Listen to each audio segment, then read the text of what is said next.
Diane et moi, puisque lui parlant en premier, il fallait aussi que je sois capable de trouver quelque chose à dire après que lui ait dit tout ce qu'il avait à dire. Donc, à la différence de ce qu'il a fait lui, qui a structuré son intervention, j'ai dit que j'allais improviser en fonction de ce que j'aurais entendu et de ce que j'aurais compris. Donc, ne m'en veuillez pas si je suis beaucoup moins structuré dans mon propos, parce que c'est quelque chose qui est à peu près spontané. Alors, Ibrahima l'a dit tout à l'heure, j'ai exercé pendant plusieurs décennies le métier d'avocat et j'ai toujours fait un parallèle entre les avocats et les artistes parce que tous les deux sont des prestataires de services, si on doit donner une définition légale, des prestataires de services. Le travail n'a pas de prix. Vous savez que les avocats sont libres de fixer le prix de leur travail, de la même manière que les artistes sont libres de fixer le prix de leur travail.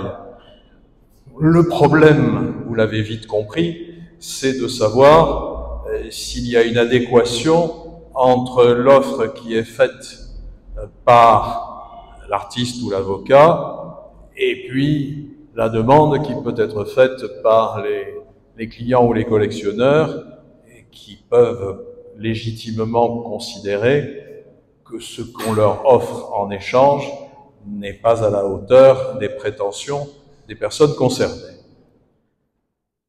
Lorsque je commençais mes cours de formation pour les jeunes avocats, je leur expliquais toujours, nous sommes tous titulaires des mêmes diplômes universitaires, généralement obtenus dans la même université, et pourtant nous ne ferons pas la même carrière. Et vous voyez bien que chez les artistes, c'est exactement la même chose. Ce n'est pas parce qu'ils ont tous fait l'école des beaux-arts, ou en tout cas la plupart d'entre eux, qu'ils vont nécessairement faire la même carrière ou faire des carrières comparables.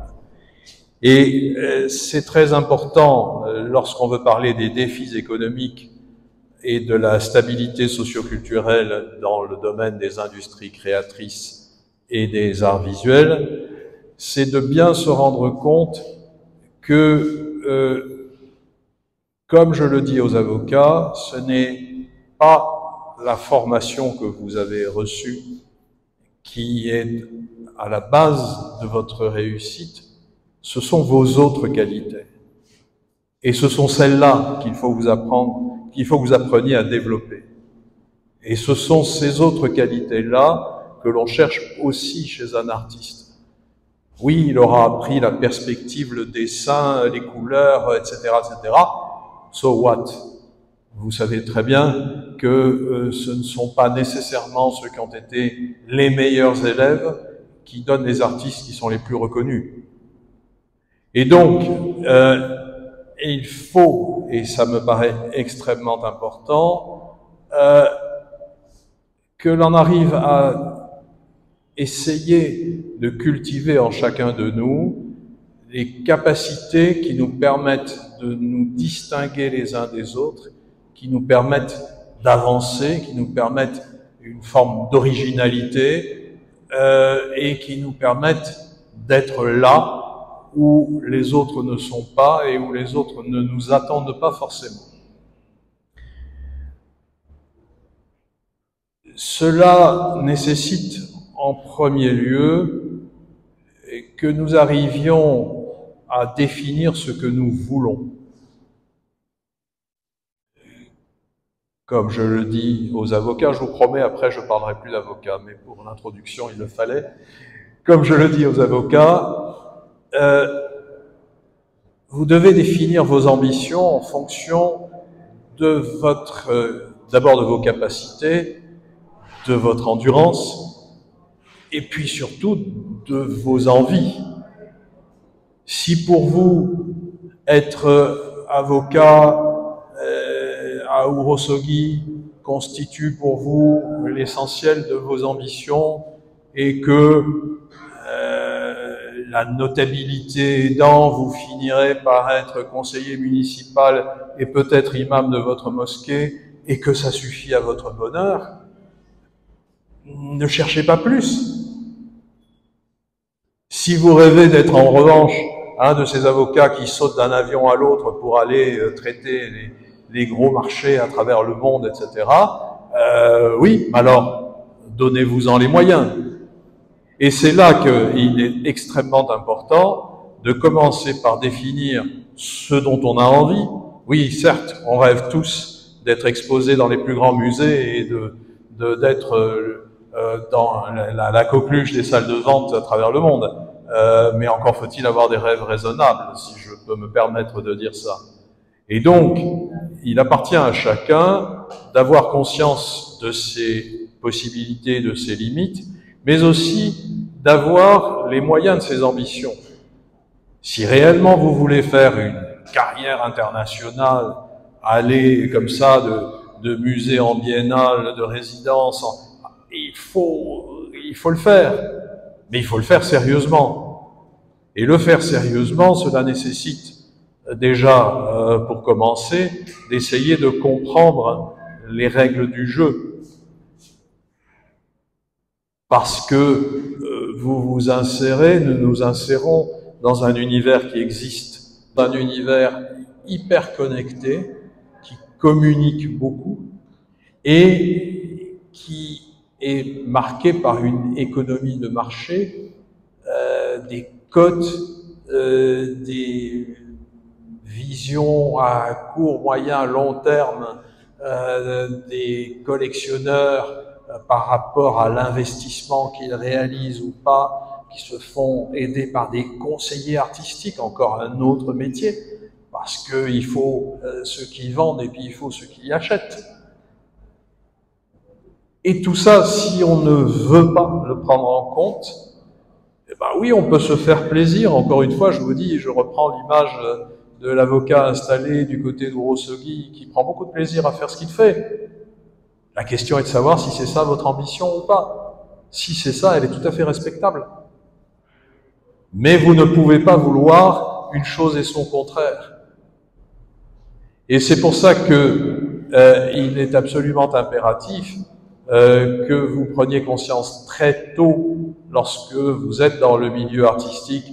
Nous parlons aujourd'hui d'art visuel, mais c'est valable dans toutes les formes de l'art, se rendre bien compte que nous sommes obligés de passer par des intermédiaires dont, en principe, c'est le métier et qui ont les connaissances pour pouvoir faire les choses. Nous vivons à une époque des réseaux sociaux, on en pense ce qu'on en veut, sauf que pour moi qui prends pas mal de temps à regarder ce qui s'y passe, je vois très bien les artistes ou les créatifs d'une façon générale qui ont une excellente gestion de leurs réseaux sociaux et puis les autres.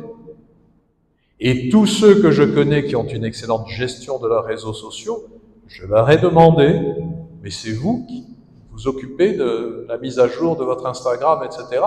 Tous me répondent, non, je fais appel à un professionnel. Donc c'est vous dire, oui, vous et moi, on peut s'amuser à poster une ou deux photos sur notre Instagram pour nous amuser et être content d'avoir 150 likes, mais bon, c'est pas ça qui va faire avancer notre carrière, si on veut réellement faire avancer notre carrière.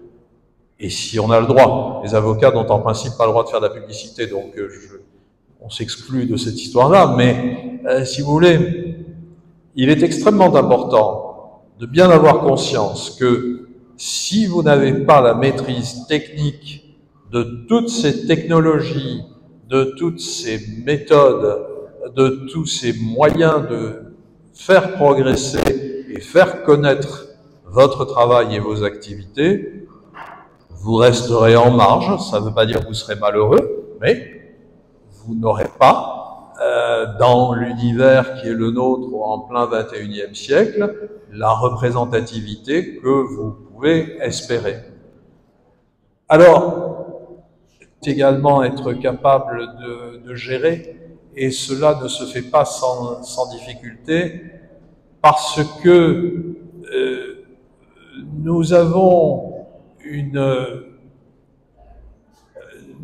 vivons, lorsque nous sommes dans les arts visuels, la plupart d'entre nous, nous utilisons des techniques et même un concept qui ne sont pas nécessairement à la portée de la majorité de la population qui nous entoure. Et donc, si nous devons avoir une intégration socio-culturelle de notre travail, nous devons réfléchir à ce que nous pouvons en faire. Et nous devons réfléchir aussi à ce que nous voulons en faire. On en revient toujours à cette question de dire, mais à quoi j'aspire? Parce que c'est très bien de vouloir faire de l'art engagé, sous tous les vocables que cela peut impliquer, mais l'art engagé, vous pouvez prétendre que vous allez faire avancer votre peuple avec votre art. Bon, ça me paraît tout à fait louable, ça me paraît quand même extrêmement prétentieux, et